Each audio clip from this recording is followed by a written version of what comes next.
Hey, Lioness, welcome to the show, Lioness Conversations, where we help women be brave, to lead with confidence and joy, and to find your path to the most meaningful work of your life.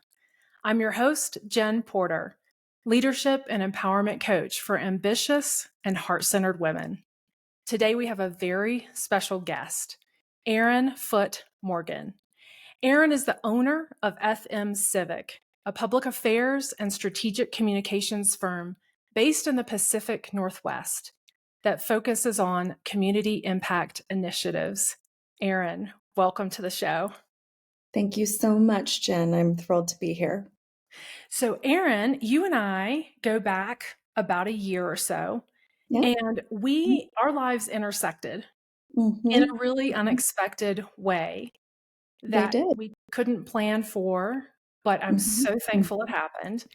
And what is so remarkable about our meeting is the synergy that I felt with you from the very, very beginning. It was like we were just two souls that needed to intersect, Same, Jen. and we were aligned, and just the most powerful things have happened since our lives intersected. I completely agree and feel the same. It is more than serendipity. Yeah, Mm-hmm. it has felt really, really special. It has. Yeah. So I am thrilled to be having this conversation with you because you continue to inspire me with your work, with your heart, with your passion, with the mission of FM Civic and beyond. I know there's Thanks, so Jen. much behind the work that you do. And so I really want to explore that today.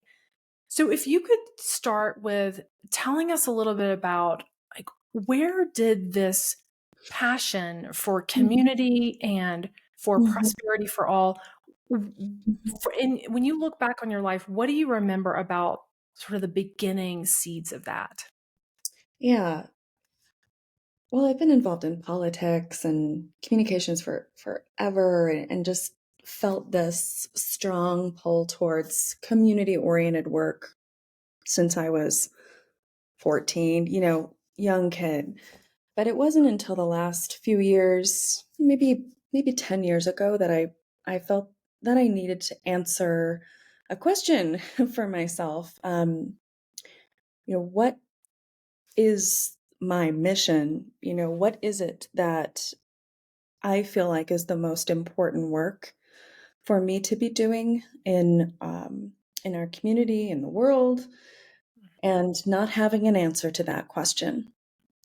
And it took me, I would say, a good 5 to 7 years to really wrestling with that, to come to a place that feels very authentic to me Mm. in what I feel like is a real direction and mission in my work and personal life, and just that anchor that I was seeking the answer to that question I've been asking for a long time. And for me, I um, I feel it is my work to increase access to prosperity for everyone in our community. Um, and that is how I can authentically show up in our community to do good work. And by community, I mean the Pacific Northwest, Yeah. the United States. That's my that's my true north. And what made the answer to that question important to you? Why did you need to understand what your mission is? Mm-hmm. Well, I maybe maybe you feel this way, maybe other people feel this way. I have always had this feeling that if I knew what my job was, what I was supposed to be doing, well, I would go kill it. That would be great. I would do, but Yeah. I didn't know. I didn't really have that answer. And and so your question was what again, Jen? Well, you talked about needing this Mhm. drive to understand what is your Yeah. mission. And so my curiosity is, what was behind that? What made that really important for you to be able to answer for yourself? Something that you talk about, Jen, is like a kind of a fire inside. And I feel that sense of energy and urgency. Some folks might call it ambition. Um, I feel a pull every day to achieve good work. And it was really important to me to make sure that that was focused Mm. in a direction that was going to be beneficial to where I live, the people that I live with in my city. Um, I needed a direction for my strong energy and understanding what I feel like is my kind of home base, what this mission that kind of brings me back to um, why I am willing to work as hard as I do and what we're how we choose what to work on. It mattered to me to have what I guess I consider a strategic direction, Mhm. but also a really heart-centered and authentic mission for myself. And we were working on kind of honing this down even in the last year or so. And I think the other reason why it's so important to me to have clarity on what I'm about is that things have not always gone right. They have Mm. not always gone well. And to understand, to be able to come back to center when I get knocked off my game, when heartbreak, heartache happens in career or personal life. Um, these things matter to me very much. Absolutely. I think there's two things. There's mission, Mhm. and which I think about as related to who we are in this world, like the broader world, and then our identity in it. Who Mhm. are we in this world and in this life? And then there's strategic direction that's needed for a business because you're Oh, running a yeah. business, right? And the Yes. most amazing thing is when those two things come together. Mhm. When those intersect, Mhm. wow, rocket Powerful. ship, powerful. It Yes. is, and it's exhilarating, right? Mhm. And you talk Yeah. about your energy and that fire, and when you can make those things come together for good, Mhm. for the good of those around you, and how fulfilling and meaningful it is for ourselves, right? That is a rich life. It is a rich life, and um, it's it is very difficult to run your own business. To be to be someone who pushes on progress, Hmm. and I found I become really interested in speaking to other women in the last 6 months about what their mission is. How do they keep vision in front of them? Yeah. How do they keep centered when you're pushing when you're pushing to change, pushing for progress in community? It's just a big lift.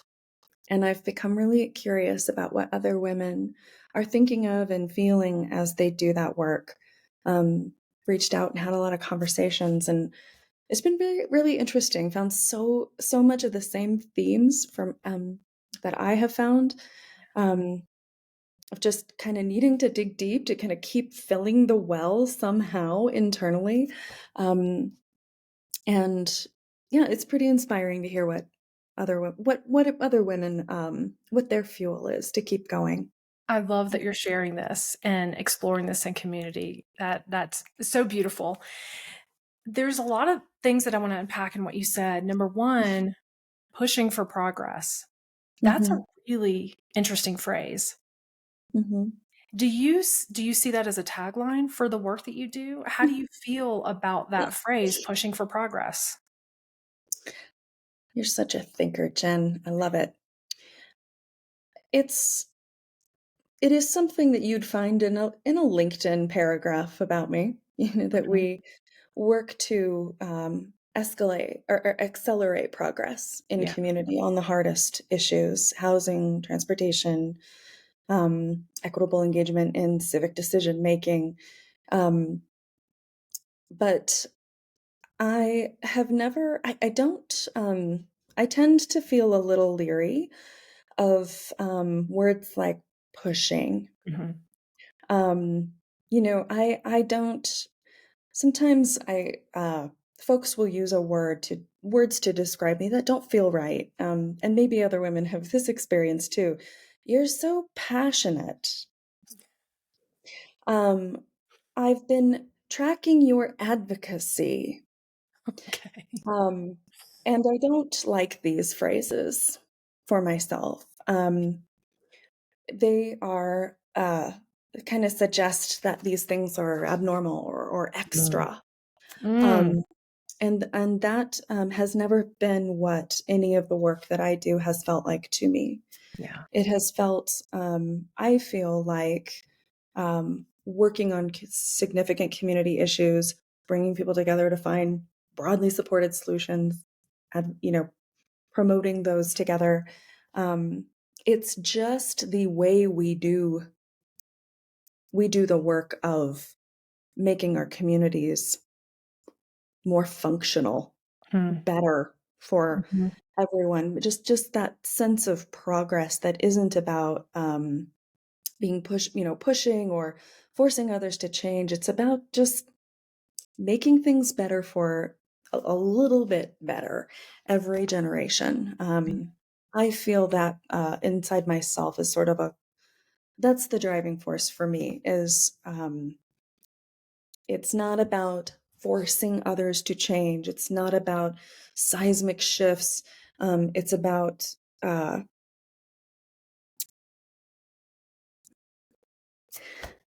I guess what I'm kind of trying to come to is, I don't like the sense that I my work would be divisive across our community.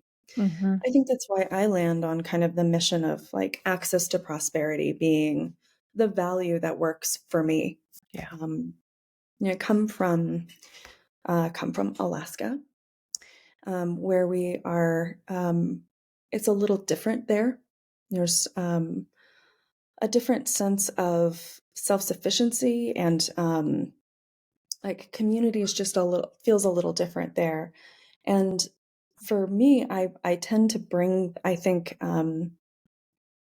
we're not we're a little bit more bipartisan in Alaska, if you can believe it. I know folks think of us up there as gun toting into the rotors, but really we're about kind of collaborative, reasonable solutions.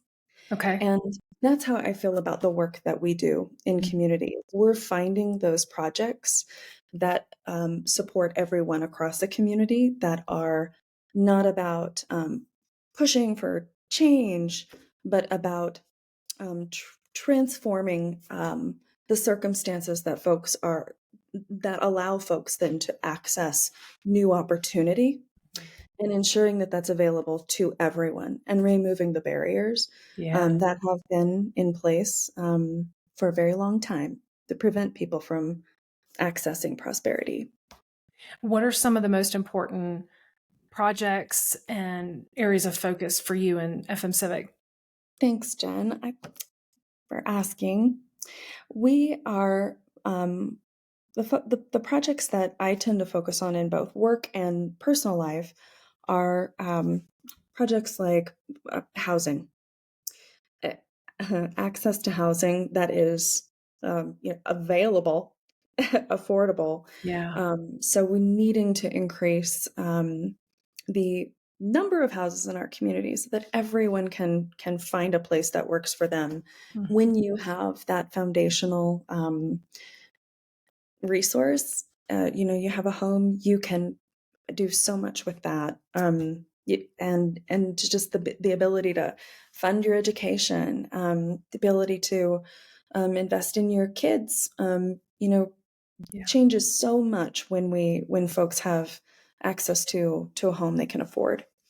And the other space we do a lot of work in is workforce development, and especially for I'm on the board of our community college here in Bend, where we think a lot about how do we help young folks who may not necessarily be headed for like the 4-year college track. Mhm. How do we help folks access careers that are going to help them earn a living wage and have wonderful opportunities for themselves and their kids? And so, really thinking about those training programs, those facilities. How do we fund this? How do we ensure connections to businesses so that when folks get out of college, they can go directly into a career, Yeah. out of so workforce development is a big focus. And then, we work a lot in the education sector. And right now, some of our projects include a affordable housing coalition.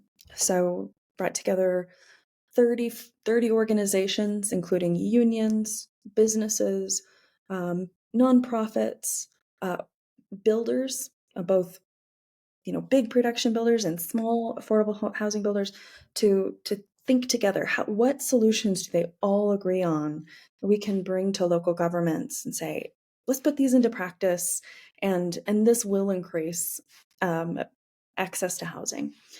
We select these projects because they are the ones that will shape our region for generations to come. One of our favorite projects right now is a project to help fund a central workforce development campus for youth, young adults from across Central Oregon, where they can come and learn specific skills um, to help them move directly into careers right after a training program. These are kids who may not be they've come disconnected from school, traditional school, but there's so much opportunity to plug them into solving our region's challenges. So, Wow. we're raising $1.5 million to help fund this campus where youth will come and learn construction apprenticeship, go out and build more homes and help us lower the cost of housing. Wow. Out in the forest, pulling fuel, wildfire reduction, getting fuels out of the forest, and childcare. We have a huge childcare shortage in our region. So we tend to focus on these kinds of projects that we believe will shape our region for generations to come. That's what's fun. I love your focus on generations, that you're in it for the Yeah. long game. Heck And yeah. there are two things that stand out to me as you're describing a lot of your work, and that is stability Hmm. and sustainability. I think Mhm. about stability when it comes to housing, right? Being Yeah. able to have a safe place to live that's reliable and secure. And then the sustainability, which is how do we live our lives? How can we be productive citizens contributing to the community through work of all kinds? And so you're building in both of those things with your work. And I can see that the outcome of stability and sustainability is the opportunity to thrive. Exactly. Yes. To have a life that where everyone gets to enjoy their life. Less heartache, Mm. more abundance. Mm. There are a couple of words that have never made sense to me. Um, I don't know that anybody deserves anything. I don't Agree. know that I feel like anybody has a right to things, but Hmm. I feel like we have a responsibility to invest in the kinds of solutions that increase access to prosperity for everyone, Yeah. that allow young people, children, to kind of be able to have a better life than what happened before. Um, and I just feel that responsibility really strongly. Mm-hmm. It is kind I of the hear the fire. collective in what you're describing. It's not about the individual. It's not even just about our tribe. It's about this collective experience of living this life. And one of my strengths is connectedness. I see the world Yes, Jen, for through sure. connectedness. And Mm-hmm. so this global experience, I agree with you. I don't think we deserve anything. I don't think we have a inherent right to anything. We have to actually, the rights that we have come from hard work. It comes, from people long before us, right? The reason we would have any rights, Yeah. particularly in our country. But that global connectedness is always really present to me, that everything that we do impacts all in some way. And that's what I hear in this project work that you're leading and driving and yes, pushing. You and I are both big on language. Language is super important to us, but Mhm. moving things forward to have access for more and for Yes. generations to come. Yes. It's a We beautiful have mission. got it all. We have everything we need Hmm. to make major strides in some of these So things. true. We just So true.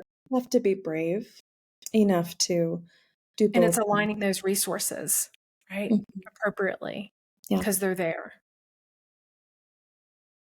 But it is hard, Jen. It is hard because not everyone is in this mindset of Not everybody. we no, and we need wonderful advocates like you. Forgive me for calling you an advocate after saying Well, I don't like that word. But Jen, well, advocates for women who are doing hard work, mhm. it Yeah. just you are your what you are doing is essential to for to underpin some of us who need a little reminder from time to time that even though this feels hard, Yeah. it's still really worth it. It is. It's worthy work. So let's talk about the challenges, because I think a Mm. lot of women and girls that are listening to this, Mhm. it can feel really scary to make a leap from our safe, comfortable environment to Yeah. doing something that we feel called to, passionate Mhm. about. Perhaps we call it a dream. Yeah. And that's what a lot of the work that I do is helping women make that transition. And it is a scary one Yeah. to pursue our dreams, Mhm. because it does feel so impossible. I mean, what an audacious mission, that you have and Mhm. that I have.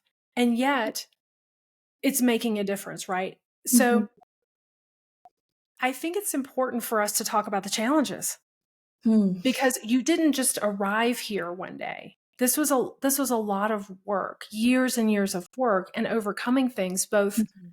tangible things and Mhm. also intangible things that we, particularly as women, have to overcome. Mindset being a huge part of that.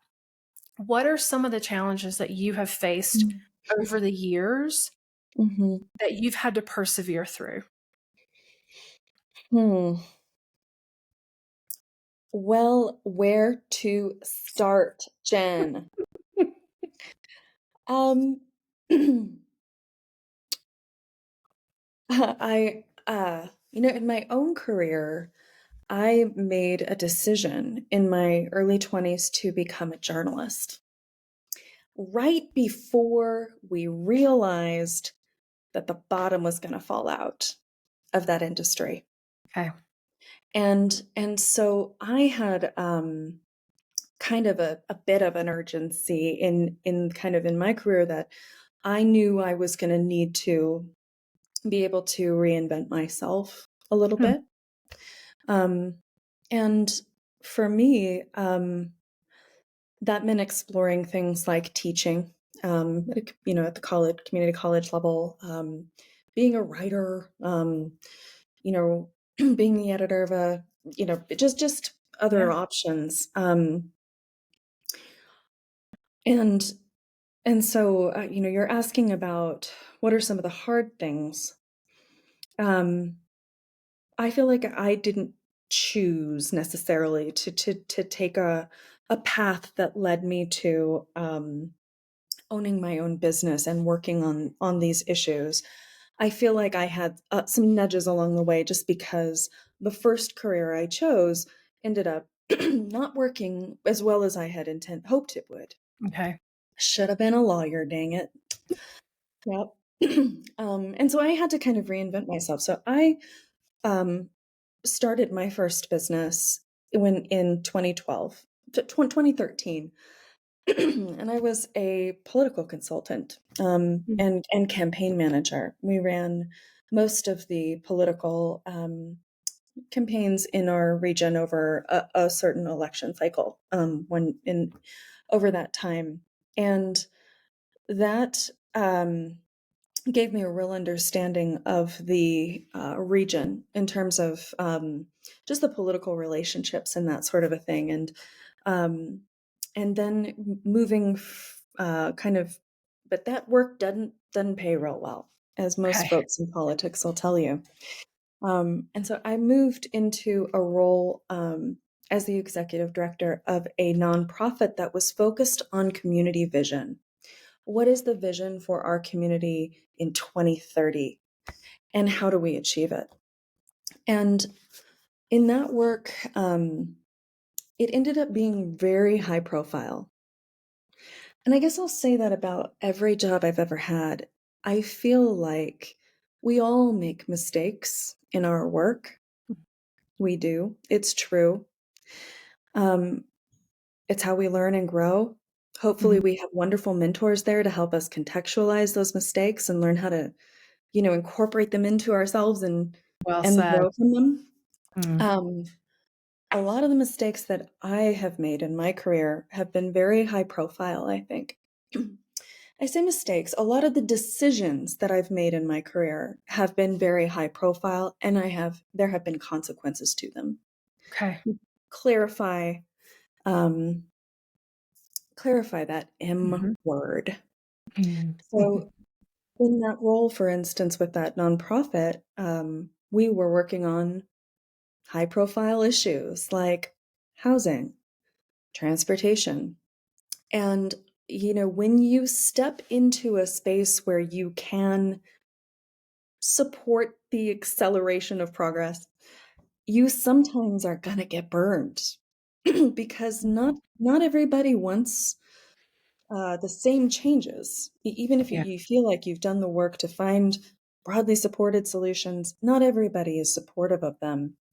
And I found myself in the newspaper, not writing the article, but being on the front page in a way that was very uncomfortable, very critical. Editorials about the work we were doing, um, and so I kind of allowed myself to become the lightning rod for some of the things that we were working on in our communities, and Mm. that was painful in a way that is hard to convey to folks who've not had that degree of work trauma.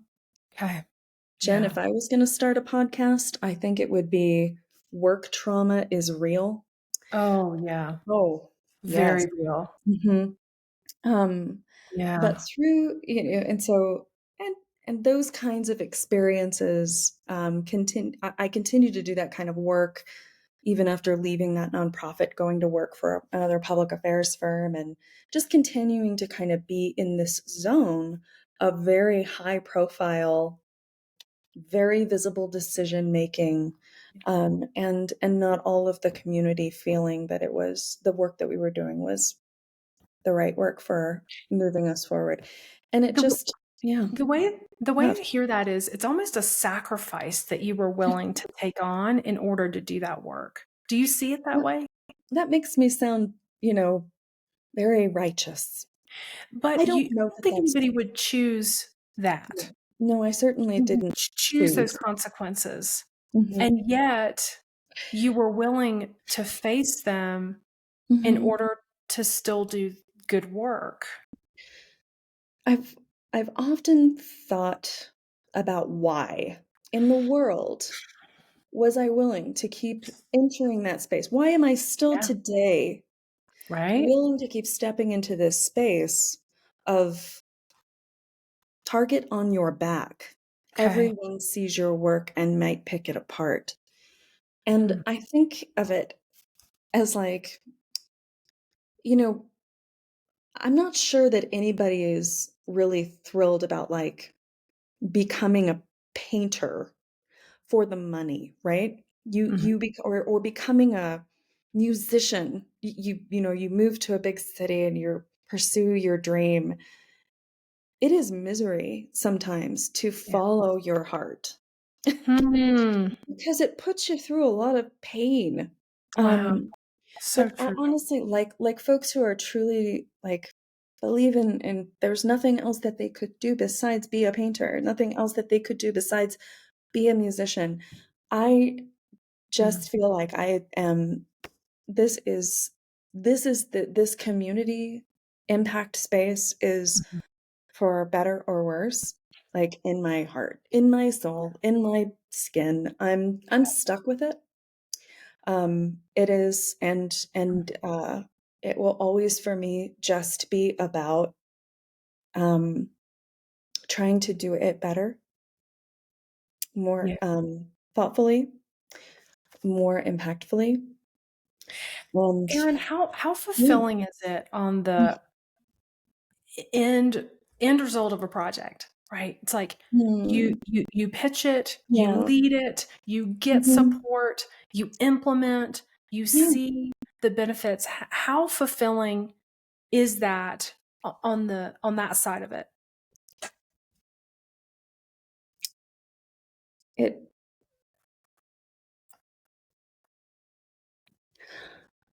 I'm thinking about how important it is to celebrate your wins, Jen. Because some of us are so neurotic, we just move right on to the next thing. Um, but those projects that really have been meaningful and impactful to the communities that we've worked in, I still see today the tales of those projects Mm, and the good work that they are doing. And it does help me come back to that center yeah, of this is it is worth the hard stuff. Um, yeah. just to see to see that long-term impact. So I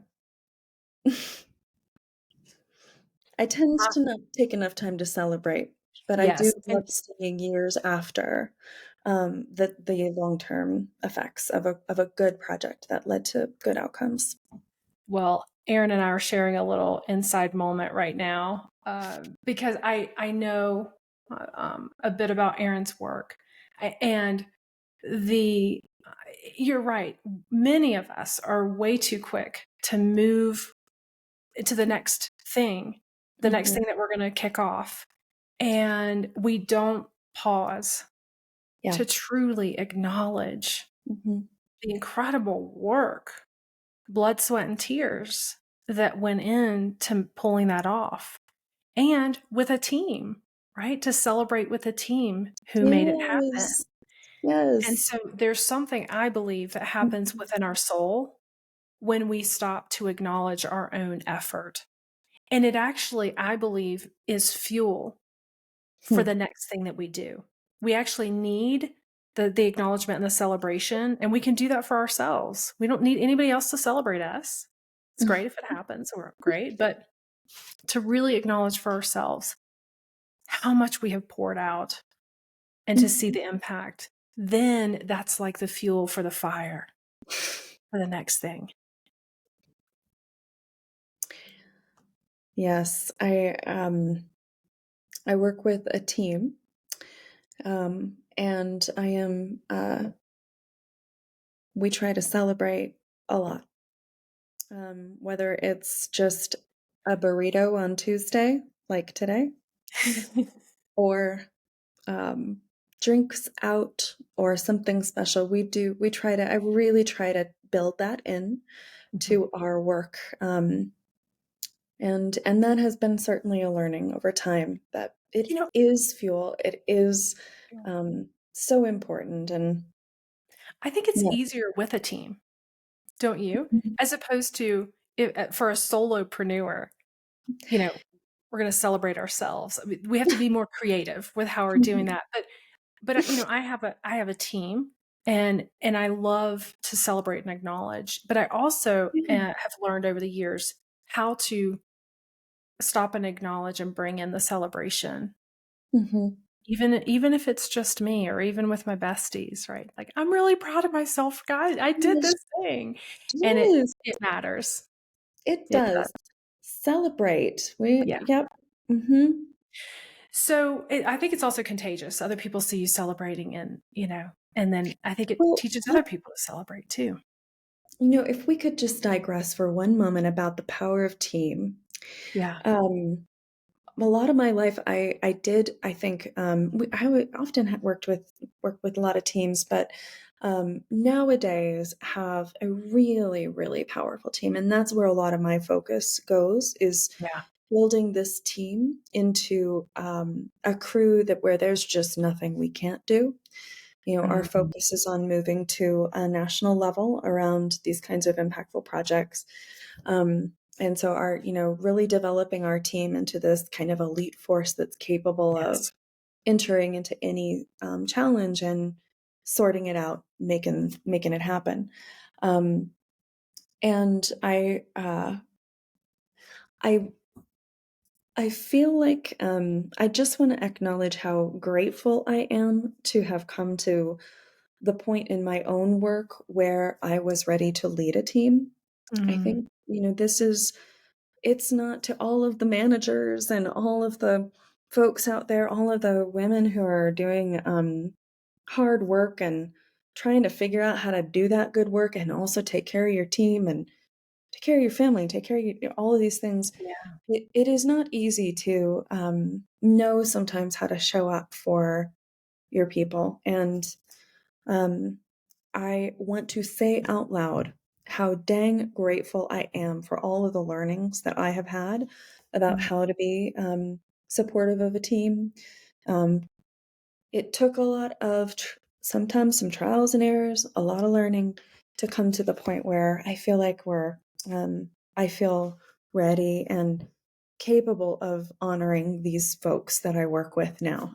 It just takes a little time to, and I'm grateful to them for putting up with me and my bad jokes. I had a lot of bad. Mhm. A team can be so powerful, and you have such a special team. I do. Mhm. And it's true. You all can do anything that you want to do. It's And that's so wild. exciting. It's so exciting. Yeah. Mhm. So one of the things that we talk about a lot on the show and just in the work that I do as a coach is confidence. Mhm. Confidence and courage. It's imperative in order to do great things. Mhm. You have to be courageous. Yeah. When have you've had to be Mhm. brave across your career in so many ways, and probably a lot of times in ways we don't want to have to be. We don't want to always have to be brave. No. But What mm. give some examples of when you've had to be brave Mm. in your work in ways that almost felt Mhm. crushing, Yeah. and yet you leaned into it, Mm. and maybe like the impact of that. Mm. Well, I'll share kind of a bit of a journey that I've been on in the last couple of years. I had this pretty tough time in our community around some of those controversial issues that made it their way into the paper all the time and that kind Mm. of a thing. Um, and I really withdrew from my community because that was so acutely painful to kind of continue to face sometimes. And went to work for a firm that was based in a city 3 hours away, did a fair bit of traveling and kind of had my head outside of our region, this little region out here. And And even when wasn't working with that firm anymore, came back here, opened my own firm. Um, I still was focused outside of my little community where all of that, hard stuff had happened. Mm. And I made a choice that I was gonna, kind of stay as low under the radar as possible Mm. to avoid any hard conversations, any, engagement with folks that may, have had opinions about me despite not knowing a dang thing about me. Mm. Um, and I isolated myself. And in the last, 6 months, um, we have taken on a project or 2 that have forced me to come back into my community, and to have to kind of face some of these challenges, some of the kind of unwind some of these old stories, plant new seeds in relationships that had maybe withered a bit, I could Okay. say. Um, and that has been extremely difficult. Um, but the the reality is we cannot exist without um, we cannot do community impact work without being rooted in our community. And and even though my headspace is often, on kind of a Northwest scale, a national scale these days, um, there's a lot of just being in my city that it was very hard for me to nurture my own dreams of growth without resolving some of these old hurts. Yeah. And so what can people take from this? It just there's no way around a hard, painful past thing except to work on it. And you really have to put in the work to come to terms with it. Um, before you can be free truly to explore that new chapter, dream the bigger dream, Mm.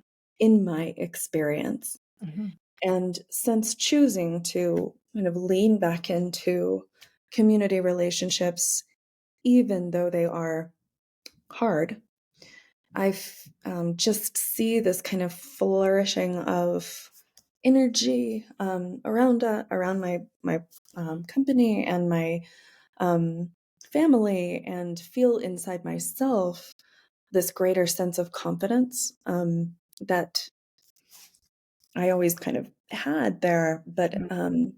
having faced down the hardest things, um, I do feel ready for bigger things. It's amazing what you're describing is resonating with me because I went through something similar where Mhm. there were some there were some blocks Mhm. in my life that were holding me back from more, I didn't know it at the time, but more freedom, more capacity.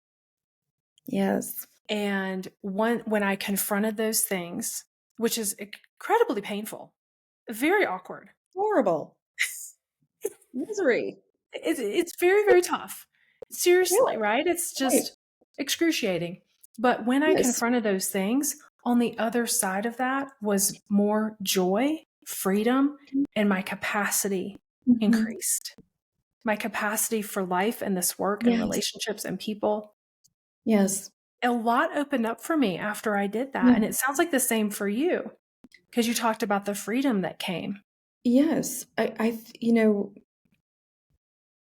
When we have swirling things in our minds, um, that's sucking all of the energy that we could be putting towards thinking about that vision that we have for our future, or that how to implement that, how to manifest that, how to take those bold steps, but when we've got that like drain, just Yes. swirling around the drain of needing to resolve that thing, you can only flee from that for so long.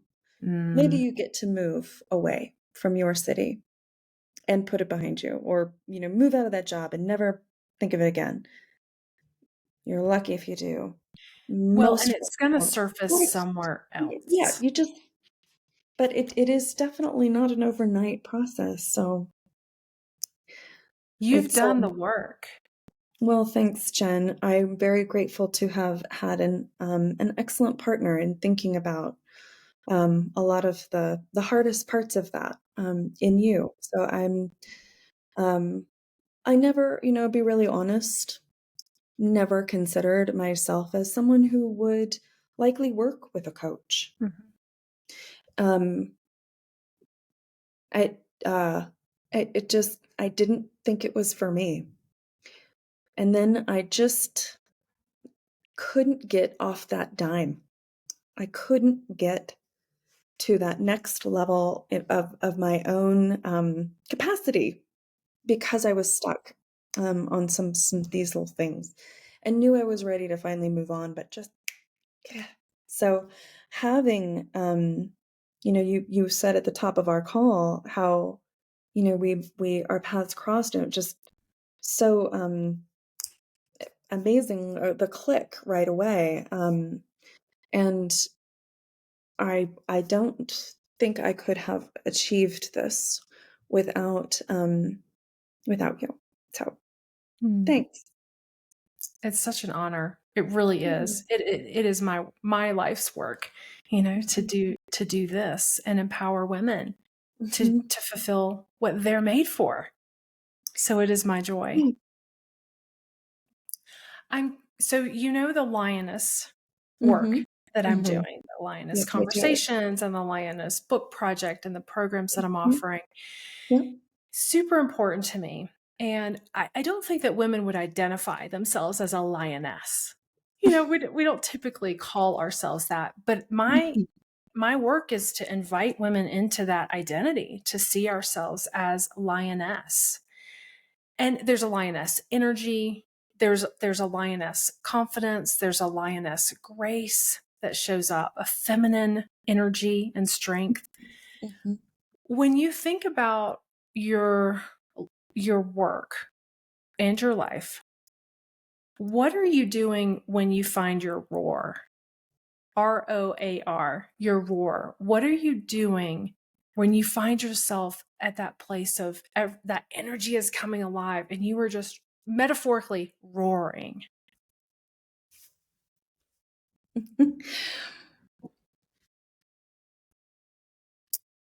Jen, you are going to think I am such a nerd. But for me, that roaring moment, that like feeling in a space of power and confidence, um, comes from bringing diverse partners together Mhm. to power change. I almost use the dang word pushing The other people. P word, Yeah. Mm. push. Um, I feel the most alive Hmm. when we sync everybody up and like arrow forward. And Yeah. and that happens when we are, you know, working with elected leaders and impacted communities and folks who have the resources, the leverage to make things happen. Um, and I think that my real skill in the world is kind of bringing all of these folks together, getting them all on the same page, and then it's just like an arrow of progress, and Yeah. that doesn't happen without a lot of work. So I get those roar moments, as you said, kind of noting those celebration moments. Um, you know, fewer. They're the real power moments are kind of fewer in between than I would wish, but that sense of building that all the time is what Mhm. I get to do on a daily basis, and then kind of letting that arrow go, getting that Uh-huh. letter off, getting that folks showing up at the thing and actually transforming, changing hearts and minds, and Wow. um, those that is that sense of, I don't know. I like the words facilitated leadership, which Mhm. again, nerd. But that sense of supporting others to lead, to be the leaders of transforming their lives and their communities. That's that is the moments for me that really where I really sing, where I really roar, I guess. Yeah. Mhm. How cool that you get to do this in your work, that you've found work where you're able to roar in a way that brings positive change around you. I am very lucky, What a and I have gift. worked very hard. Yes, that's right. You have. So what's next for FM Civic Hmm. and for you? What does the future look like for you? Well, I told you I have these wonderful teammates, and so my focus in my work right now um, is really transforming our team into an elite team, and going after these projects where we can shape generations to come, kind of more at that national level, at that all multi-state level, these Mhm. kinds of projects that are have the power to touch a lot of lives, Yeah.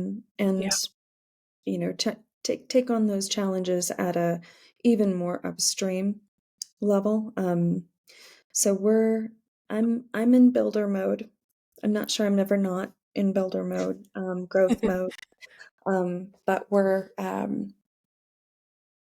you really laying down the foundation for another chapter to Yeah. come. Hmm.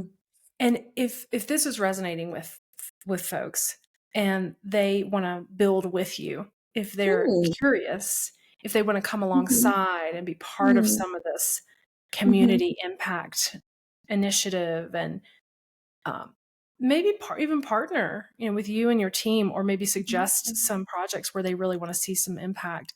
mhm. What's the best way to get in touch with you, and how should they be Yeah. thinking about what you would be open to? Well, we're definitely focused on these projects that are um, we use a bit of a lens, Jen, to really evaluate the work that we do. So the kinds of projects that we're interested in working on are those that do increase access to prosperity for everyone. And that's Yeah. a lens that we evaluate our work through. And is it a project that will change, kind of resonate over generations? Like, is this something that will last for decades? Will it Hmm. make an impact very long term? Those are the kinds of projects that we're really interested in. And we are. I love working with leaders, so it matters to me that our team is working with visionary leaders who are truly ready for this kind of work. Mm. So the ability to connect with the leaders of a business who are ready to invest in their own initiative that aligns with their work, makes their company culture more powerful, and actually makes a change in community, or a nonprofit, nonprofit leadership that truly understands what they're about, really, and where they want to impact. Those are the kinds of clients that we work with.